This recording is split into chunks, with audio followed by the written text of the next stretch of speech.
Hi everybody, this is Chris Stumpf, and I'm going to talk about the King James Bible and English language idioms. So have you ever heard some of these expressions, the salt of the earth? Maybe you're talking about somebody that's maybe has a high level in an organization, maybe they're a president, but they act like just a common person. That would be sometime you would hear an idiom saying they're just the salt of the earth, or let your light shine, or an eye for an eye and a tooth for a tooth, turn the other cheek. So most of these expressions that I've listed here are coming from the book of Matthew, from the King James Bible. And some of these are obviously kind of theological. Other ones are ones that maybe you've heard, but you didn't actually know that they came from a kind of a theological source. So out of the mouth of babes might be one expression that you didn't necessarily know that would come from a Bible.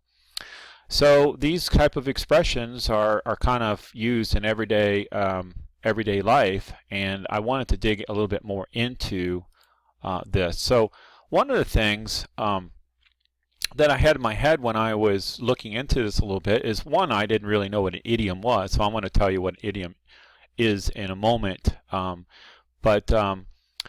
This concept, I had a dual concept of the King James Bible. So, when I was in British literary traditions, the editors of the Norton Anthology of English Literature talked about the Victorian age and how literary theory, or also called German higher criticism, took a scientific view to the text of the Bible during the Victorian age, and they kind of parsed it out and looked for historical evidence to back things up that was in the Bible. Also, geology became more scientific and was able to date rocks and things like that, and date the Earth basically back to millions of years. Astronomers looked up into the galaxy and universe, and saw a very expansive universe with stars and galaxies and nebula and all these kind of things that were out there. So we were just one speck of many things. And then Charles Darwin's introduces his manuscript, The Origin of Species, which gives an alternative story on the human origin, more scientific explanation. And this is set in contrast to the story that's told in Genesis in the King James Bible. So there's this more of a kind of a scientific view, but then the linguist David Crystal, in the Stories of English, he had another view of kind of the King James Bible that kind of made me sit up and take notice. And he says the King James Bible, either directly from its own translators or indirectly as a glass through which we see its predecessor, has contributed far more to English in the way of idiomatic or quasi-proverbial expressions than any other literary source. So that really made me take notice, because I took more of a scientific view, or a kind of a literary theory, science view of the Bible. But what he's saying is, from a linguistics point of view, the Bible is a kind of a major source of expressions. And so when we talk about expressions, then what are we really talking about? What is an idiom? And so, if you look at the Oxford English Dictionary, you have to go down to the third definition to really find what we're looking for. So an idiom is a form of expression, a grammatical construction, a phrase used in a distinctive way in a particular language, dialect, or language variety, specifically a group of words established by usage as having a meaning not deducible from the meanings of the individual words. Let me show you an example. So a practical example might be, and this is not an idiom coming from the Bible, you can lead a horse to water, but you can't make him drink. So there's that picture of that horse. So if you hear that expression, you're thinking of a horse, and maybe you're thinking of a horse not drinking. And a person that's coming to the English language from another language environment may think of that literal expression. But what you actually mean is that maybe you're putting, like if you're talking about maybe you're in marketing and you're actually providing sales tools for the salespeople, and they're not actually using that to sell. So you're leading the salespeople to kind of to water, but they're not drinking. Is kind of an adaptation of that. And so my colleague, my German colleague that learned this, he starts using this expression, and he finds it very useful now. So let's talk about some idioms coming from the King James Bible. So here's the original quote. So, out of the mouth of babes and sucklings hast thou ordained strength because of thine enemies. And this is coming from Psalms. And you'll see some early modern English expressions such as hast and thou. You know, the thou is the older version of you. And so, you know, the King James Bible is not very innovative. It's actually very conservative in its expressions of English compared to, say, Shakespeare, who's more innovative. But what you get is, in modern idiom usage, is that you get an extraction from that phrase, so out of the mouth of babes. And what do we mean by that?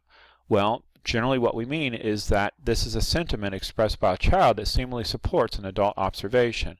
And so then that's kind of what it means. And then generally in kind of newspapers and things like that, some people will actually adapt that. So they'll say out of the mouths of undergrads, for example. So if you go to newspapers and you perform a search, and I chose the New York Times. I have a subscription to the New York Times. It's kind of the newspaper register for the United States.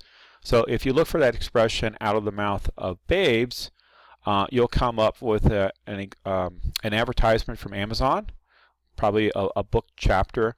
But then you'll get that title out of the mouth of babes from 1906.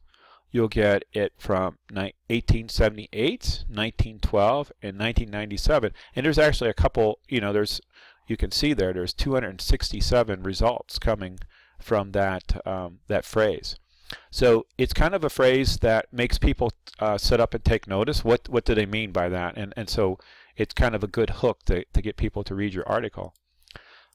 So if we look at another idiom that's used in the New York Times, we see a fly in the ointment. That's the original expression, and then it's adapted.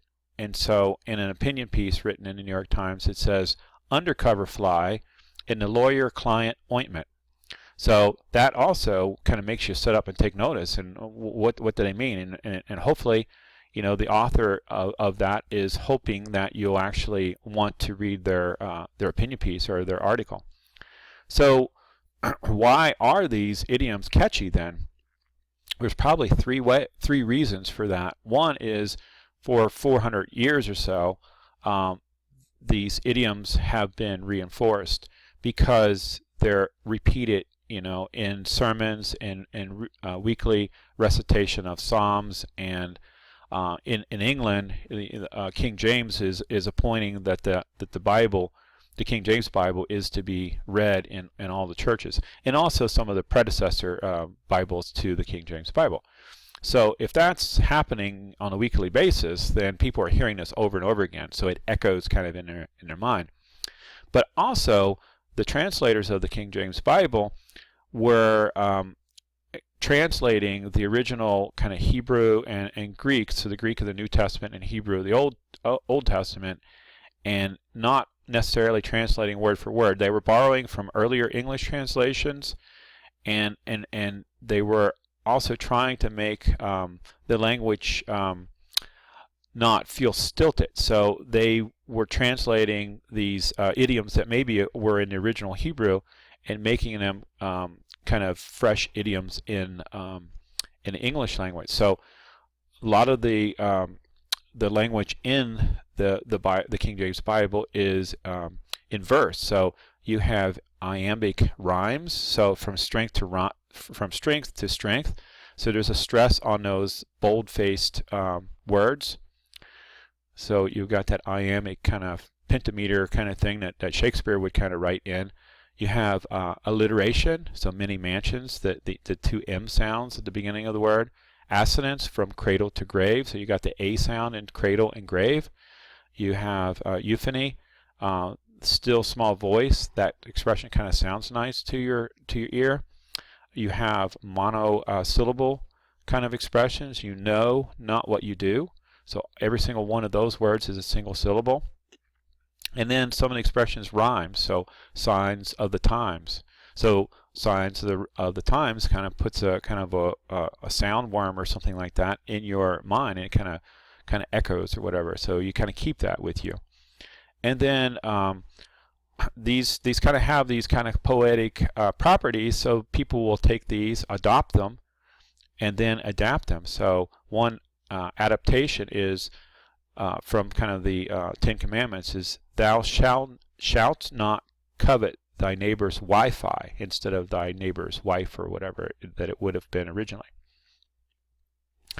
So usually you can, because of these kind of interesting poetic properties, then you can usually get your audience to kind of take notice. So how many idioms derive from the King James Bible? So David Crystal in Begat, the King James Bible in the English language, he counts 257. And that doesn't sound like a lot, but actually compared to every other literary source, it's the most. And even compared to Shakespeare, Shakespeare has the second largest grouping, or the second largest, he's the second largest source of idioms, and his idioms number under 100. Shakespeare actually excels in coining like new words, and the King James Bible actually falls way behind where Shakespeare is in coining words. But in contrast, in idioms, the King James Bible is ahead of any other literary source. Now there is a caveat to the idioms in the King James Bible. So there was a lot of Bibles, English language Bibles, that preceded the King James Bible. So the Wycliffe Bible, the Tyndale, and so forth. The ones that I've highlighted there are the ones that David Crystal actually went through and counted the idioms. And so there are of the ones that are in bold, there's 196 idioms that are exactly the same that are in the King James Bible. And then there are about 18 original idioms that can be originally attributed to the King James Bible itself. So the reason we say that there's like 250 or 257 idioms to the King James Bible is because the King James Bible has this aura about it, that whenever anybody references an idiom, it's always referenced to the King James Bible, even though King James Bible is building on all these other Bibles. So, and the other point about these idioms is that some of these idioms actually existed before the age of Bible, so in the Old English period, and some of the translators took some of that and put it into some of these Bibles. But that's it's still very interesting that there's 257 idioms that are coming from these English language Bibles. So if you're wanting to maybe make use of some of these and you're a writer or whatever, you can use these in your expressions. So in everyday usage, you can if you're talking to people and you're wherever you work or where you're going to school or whatever. So one example might be if you're in an organization that it has an HR kind of training program, for example. So you might be one person saying, "Hey, have you taken the new HR training on T-shaped managers?" And maybe another person say, "Yeah, that's old wine in new bottles." It's just kind of rehashing old stuff, right? So if you're an author, though, you might take some of that and put it in make a catchy article title or a book title, and or if you're an artist of some type, then you may use that in a song or lyrics to a song or something like that. So a couple examples there is there's Jim Collins has written a book called How the Mighty Fall and Why Some Companies Never Give In. So that's adapted from the original. And then Dolly Parton had written a song ages ago called A Coat of Many Colors, and they've recently made a movie about her life. But there is an example of that that expression being used in kind of artistic form. And then you probably encounter English language learners, and sometimes they're struggling with some idioms. But if you share idioms with English language learners, that kind of builds their repertoire. And so finally, these are all the works that I've read in order to kind of delve deeply into this project. And I thank you for listening to my